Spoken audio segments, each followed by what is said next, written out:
Hal-hazırda da Ayrı kanalında baş prodüser İslam Ağa'nın Səni Mənə Verselər serialı gedir. O serialda da bir obrazım var, Yaşar obrazını oynayıram. Senariler yazıram, film senaristi yazmışam. Bu vaxta qədər seriallar da yazmışam. Filmi hesablasam belki de 1000 serialdan çok senari yazmışam. Yani bir serial tutaq ki 100 bölüm olur, bir serial 60 bölüm olur, biri 30 bölüm olur. Böyle ümumi hesaplarında belki 1000 serial yazmak da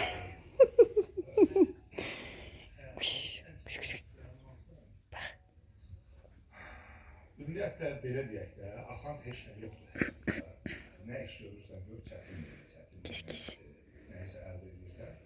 Amma ən çətin dönəm tək mənim üçün deməzdim və belə mənim qardaşlarım üçün də ən çətin dönəm mən hərbi xidmətdəydim, atam dünyasını dəyişdi 2005-ci ildə. Yəni həqiqətən atasızlıq çox pis şeydir. Çünki mən məsəl üçün öz övladlarımdan görürəm ki, onların hər hansısa bir çətinliyi olanda o dəqiqə ata falan şəhərləri, ata da babasına görə hər şey deyir, təfəkkür edir. Atamız da bizi əziyyətlə böyüdür. Yəni demək hamımızın ayrı təhsilimiz var. Qardaşlarımın, mənim bu iki qardaşımın da ayrı təhsilləri də var.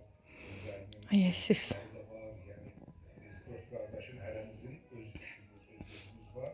Sözsüz ki bizə artıq mən məsələn düşünürəm ki bizim bu günümüzü atam görsəydi çox yaxşı olardı. Nisbət olmadı.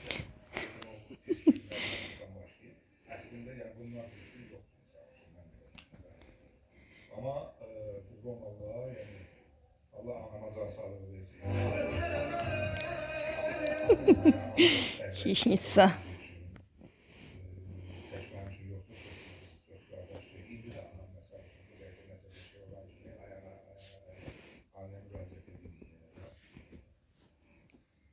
Yəni belə mənim məsəl üçün məndən böyük qardaşlarımın mənim üzərimdə əziyyətləri olur və yaxud mənim qardaşım üzərində əziyyətləri olur.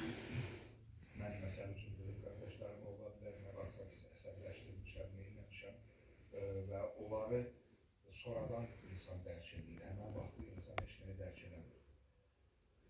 Yəni çətin gündə elə indi də belə deyək, asan heç nə yoxdur. Yəni sən indi tamaşası baxır ki, gəlib oturub ağacı dərindən bir qədər söhbət qalsın, amma mən onun çətinliyini mən bilirəm nə qədər çətindir. Belə deyim də, ən azından çəkiliş başlamazdan öncə sən onu Ах, драка у нас тут. Драка. Gel. Gitti.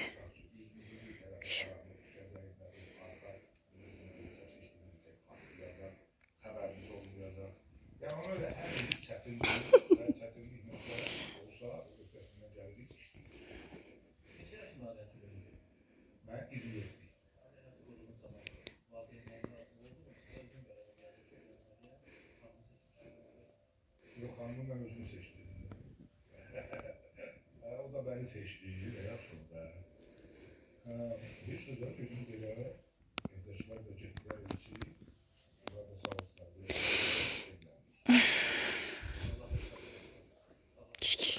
Çətin günlərdə danışdıq. Bəzən tamaşaçılar ekranda gördüyü məşhurları necə əziyyət çəkdiyini hiss eləmir. Ki, hər şey hazırdan hazır, hər şey hazırdır. Bu bəlkə də bunu eləyən məşhurlar oldu ki, tamaşaçını da çapandırırlar. Ola bilər.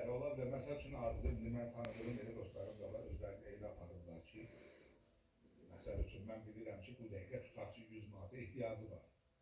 Amma özlərini elə var, deyirəm, güzel olur. Yoruldu kızım. Yoruldu kızım. Gel burada babayla. Gel buraya kızım. Bak kızım. Gel buraya babayla. Elden düştü. Yıktı özünü orada. Akış. Akış. Yoruldum. Hı?